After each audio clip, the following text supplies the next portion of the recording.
अपना छत्तीसगढ़ में आप सभी का बहुत स्वागत है और मैं हूं आपके साथ अमनदीप। रुक करेंगे खबरों की ओर। महान स्वतंत्रता संग्राम सेनानी पंजाब केसरी लाला लाजपत राय जी की पुण्यतिथि पर छत्तीसगढ़ के मुख्यमंत्री भूपेश बघेल ने उनको नमन किया। ट्वीट कर लिखा कि लाला लाजपत राय जी की स्वाधीनता आंदोलन के 3 प्रमुख नेताओं लाल बाल पाल में से एक थे और साथ ही हिंदी भाषा को देश में लागू करने और उनके प्रचार प्रसार में लाला जी ने महत्वपूर्ण भूमिका निभाई। साइमन कमीशन के विरोध में उस दौरान भी देखा गया कि लाठीचार्ज में घायल होने पर भी लाला जी की कथन मेरे शरीर पर पड़ी एक एक लाठी ब्रिटिश सरकार के ताबूत में एक एक कील का काम करेगी सही साबित हुई और लाला जी के बलिदान ने लोगों में भारत को स्वतंत्रता दिलाने की ललक और बढ़ा दी थी। लाला लाजपत राय जी के अमूल्य बलिदान और योगदान के लिए देश सदैव उनका ऋणी रहेगा।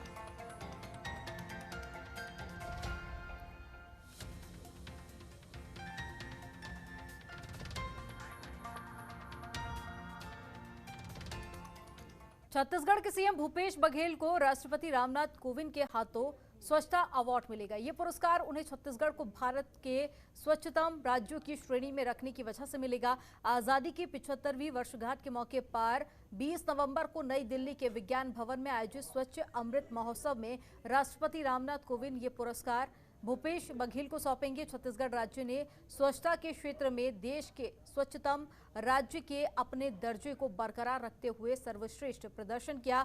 छत्तीसगढ़ को न सिर्फ राज्य के रूप में बल्कि यहाँ के 61 शहरी निकायों को भी उत्कृष्ट प्रदर्शन के लिए पुरस्कृत किया जाएगा। छत्तीसगढ़ ऐसा राज्य होगा जिससे सबसे ज्यादा निकाय पुरस्कृत मिल चुके हैं और छत्तीसगढ़ लगातार तीसरी बार भी स्वच्छता में नंबर 1 पायदान पर खड़ा है।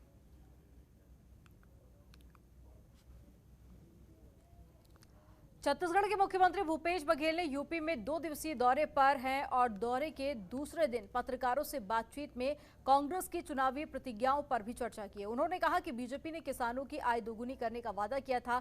आज किसान पूरी तरह से बर्बाद हो चुका है। डीएपी खाद के लिए उसे लाइनों में लगना पड़ रहा है। कर्ज से वह करहा रहा है और उन्होंने आगे कहा कि कांग्रेस की सरकार बनने पर किसानों का गेहूं और धान 2500 रुपए और साथ ही गन्ना 400 रुपए प्रति क्विंटल खरीदा जाएगा। ज्यादा जानकारी के लिए संवाददाता प्रशांत द्विवेदी हमारे साथ में ब्यूरो चीफ जुड़ गए हैं। प्रशांत द्विवेदी, प्रशांत, एक बार फिर से जो वादा है वो छत्तीसगढ़ सरकार द्वारा किया गया है। हालांकि आपको याद होगा कि 2500 रुपए प्रति क्विंटल धान खरीदी की पहले भी बात कही गई थी, जिसको लेकर आज तक बीजेपी कांग्रेस सरकार को घेरती रही है। अब एक बार फिर से ये जो वादा है, क्या लगता है कितना कारगर साबित होगा और साथ ही और क्या कुछ कहना था छत्तीसगढ़ के मुख्यमंत्री भूपेश बघेल का? कुछ वर्षों से जो किसान का मुद्दा है, किसान एक राष्ट्रीय राजनीति के केंद्र में एक धुरी की तरह है कि किसान लगातार अपनी मांग को लेकर जहां दिल्ली के अंदर लगातार धरने करते रहे, तो निश्चित तौर पर भूपेश बघेल को अच्छे से पता है कि उत्तर प्रदेश के अंदर भी किसानों का एक अहम मुद्दा है जिसको भुनाया जा सकता है और सरकार को घेरा जा सकता है। आपको याद होगा कि जब छत्तीसगढ़ के अंदर भी चुनाव हो रहे थे तब किसानों का मुद्दा उठाकर जो है भूपेश सरकार 15 सालों से काबिज बीजेपी की सरकार को उखाड़ फेंकने में कामयाब रही है। तो जिस तरह से छत्तीसगढ़ में गांव गरीब किसान का मुद्दा अहम रहा है, तो उसी प्रकार भूपेश बघेल जो वहाँ के सबसे पर्यवेक्षक बनाए गए हैं, तो उन्होंने भी किसानों के मुद्दा को वहाँ पे उठाया है। तो निश्चित तौर पर ये सबके जहन में जरूर है कि किसानों के मुद्दे को लेकर बीजेपी को यहाँ पे आड़े हाथों लिया जा सकता है और इसका फायदा राजनीतिक रूप से भी उठाया जा सकता है। कि यही वजह है कि लगातार भूपेश बघेल जो है जिस तरह से छत्तीसगढ़ के अंदर मॉडल था किसानों को लेकर, वही चीज जो है उत्तर प्रदेश के अंदर कर रहे हैं। तो आने वाले लेकिन प्रशांत, मध्य प्रदेश में और छत्तीसगढ़ में जो ये राजनीति है वो किसानों पर अक्सर देखी जाती है और वो समय समय पर कारगर भी साबित होती देखी गई है। आपको याद होगा 2018 में जब चुनाव हुए थे, जो वादे किए गए वो कारगर साबित हुए। लेकिन उत्तर प्रदेश की राजनीति अलग है, वो जातीय समीकरण पे पूरी तरह से निर्भर है। तो ऐसे में उत्तर प्रदेश में जो वादे हैं, क्या वो फायदेमंद साबित हो सकते हैं कांग्रेस के लिए? देखिए, निश्चित तौर पर जब इलेक्शन चुनाव के मैदान में जाते हैं तो कहीं एक मुद्दा नहीं रहता है। ये जरूर होता है कि कोई एक मुद्दा ज्यादा प्रभावी होता है, लेकिन उसके साथ साथ दूसरे मुद्दे भी जरूर रहते हैं। तो इसीलिए उत्तर प्रदेश के अंदर भी गन्ना के समर्थन मूल्य में हो या अन्य कोई किसानों के मुद्दे को लेकर हो, तो वहीं वहां भी कहीं ना कहीं किसान जो है काफी कुछ प्रभावित करते हैं। तो छत्तीसगढ़ के अंदर अगर हम बात करें तो किसानों का ही एक अहम मुद्दा था, खासकर धान खरीदी का जो सबसे पहले यहाँ पे योजना शुरू हुई थी, वो बीजेपी के शासनकाल में छत्तीसगढ़ से ही शुरुआत हुई थी। तो यही वजह है कि भूपेश बघेल भी लगातार वहाँ पे किसानों को मुद्दा को उठा रहे हैं, क्योंकि हालांकि यूपी की राजनीति अलग दिशा पे होती है, छत्तीसगढ़ की अलग दिशा में होती है, लेकिन कहीं ना कहीं ये तमाम मुद्दे जो होते हैं आम जन जीवन में या राजनीति रूप में काफी प्रभावी होती है और उस पर प्रभाव भी डालती है। यही वजह है कि आज तमाम सरकारें जिस तरह से किसानों ने हल्ला बोला था, तो एक तरह से कांग्रेस जो है इस मुद्दे को खोना नहीं चाहती है और लगातार किसानों को लेकर वहां पे बात कर रही है। वहां पे भी हालांकि योगी सरकार ने भी किसानों को लेकर भी कई अहम घोषणाएं की हैं और जिस तरह से पीएम मोदी लगातार किसानों के लिए तमाम योजनाएं वहां पे चला रहे हैं, तो ऐसे में छत्तीसगढ़ के पर्यवेक्षक के तौर पर भूपेश बघेल को इस बात को अच्छे से अंदाजा है कि किसानों के अगर फायदे की बात करें तो किसानों का भी अच्छा खासा वहाँ तबका वोट बैंक है, तो उसको प्रभावित किया जा सकता है। जी, तमाम जानकारी साझा करने के लिए बहुत शुक्रिया प्रशांत आपका। कांकेर जिले के नरहरपुर ब्लॉक के विभिन्न जगहों पर कांकेर जिले के प्रभारी मंत्री और महिला बाल विकास मंत्री अनिला भेड़िया का कार्यक्रम आयोजित किया गया। गौरतलब है कि नरहरपुर नगर पंचायत में दिसंबर या जनवरी में नगर पंचायत चुनाव होना है, जिसके तहत अभी से कांग्रेस ने अपनी बिसात बिछानी शुरू कर दी है, जिसके तहत नगर पंचायत के विभिन्न वार्डों में मंत्री के नुक्कड़ सभा का आयोजन किया गया, जिसमें महिला और बाल विकास मंत्री ने सरकार के कामकाज को ज्यादा फोकस से ध्यान दिया और साथ ही बघेल सरकार की चलाई जा रही विभिन्न योजनाओं को बताकर वार्ड वासियों को रिझाने की कोशिश भी की। इस कार्यक्रम में कांकेर विधायक शिशुपाल शोरी, जिला पंचायत अध्यक्ष हेमंत ध्रुव समेत बड़ी संख्या में लोग शामिल हुए।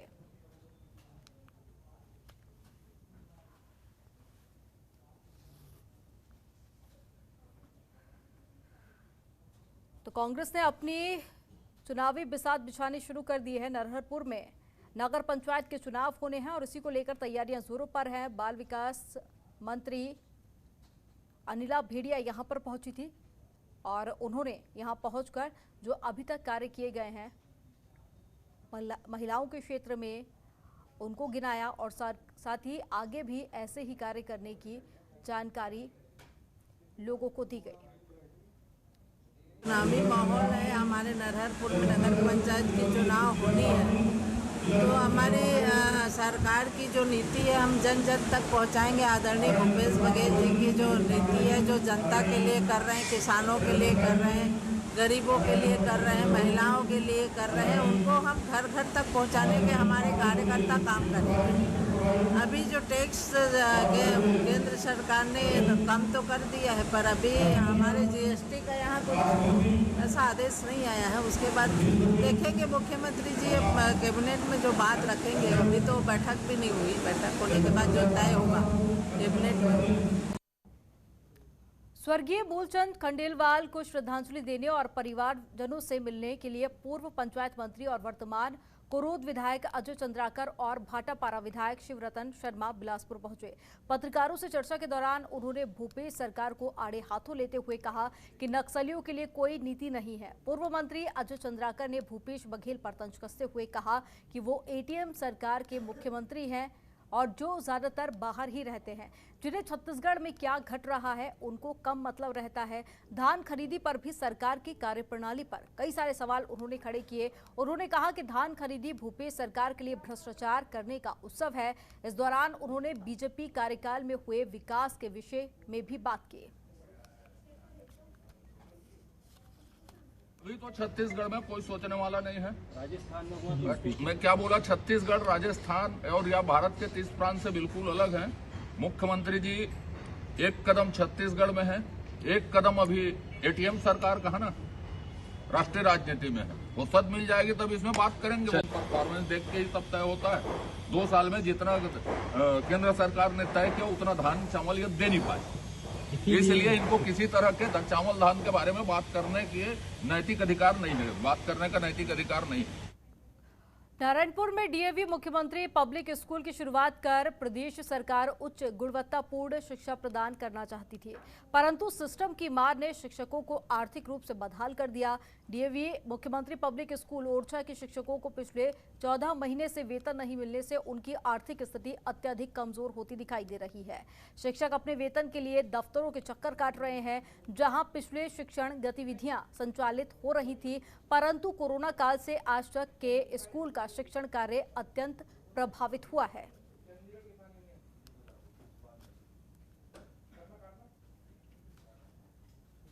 मुख्यमंत्री पब्लिक स्कूल में टीचर्स को 13 से 14 माह तक का वेतन अभी तक नहीं मिला है। इससे बच्चों को पढ़ाई डिस्टर्ब हो रहा है। मेरा खुद का बेटा जैसे 12th क्लास में, उनका ना क्लास तक रहा है क्योंकि ऑलरेडी टीचर बहुत सारे वेतन के न मिलने के कारण छोड़ के स्कूल जा चुके हैं। बहुत ज़्यादा असर है क्योंकि अभी स्कूल अगले महीने जैसे बच्चों का कुछ एग्जाम है और कोर्स का मेरे को नहीं लगता कि बच्चे किसी भी कोर्स का चैप्टर कोई कंप्लीट हुआ है। 12th क्लास है, ऑलरेडी कोविड के कारण 10th क्लास में इन्हीं बच्चों का डिस्टर्ब हुआ, तो बोर्ड इनका मतलब खराब हो रहा है। तो आप आगे समझ सकते हैं आगे जाके बच्चा क्या करेगा।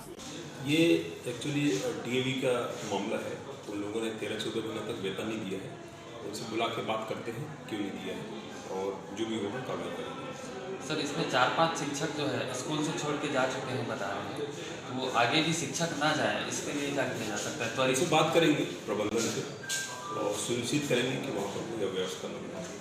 सर, नक्सल प्रभावित क्षेत्र नारायणपुर है, जहाँ शिक्षा को लेकर अगर ऐसी स्थिति आएगी तो कहीं ना कहीं भविष्य में इसका बड़ा खामियाजा भुगतना पड़ सकता है। निश्चित रूप से कार्रवाई करेंगे। खबरों के निष्पक्ष विश्लेषण के लिए सब्सक्राइब करें Jantantra TV and press the bell icon. Never miss any update.